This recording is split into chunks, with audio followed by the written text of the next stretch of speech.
Life on Mars was nothing like a David Bowie song, but it sure had its share of quirky moments. Meet Dr. Sylvia Hawkins, a renowned astrobiologist with a penchant for naming rocks after her exes.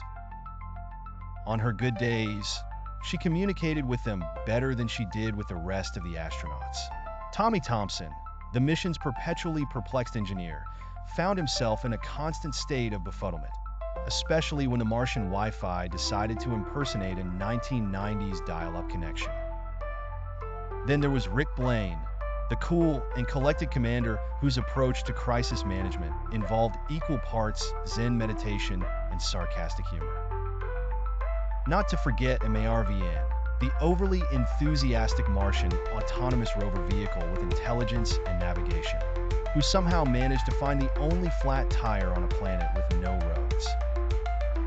As the day began, Sylvia's rock talk was interrupted by a red alert from the habitat's monitoring system. Apparently, M.A.R.V.I.N had discovered an unknown substance that could potentially indicate signs of life. Or it could be just Martian mud. Weathers are moody on Mars, after all. The astronauts quickly assembled in the lab, armed with microscopes, test tubes, and a questionable amount of instant coffee. The suspense was palpable.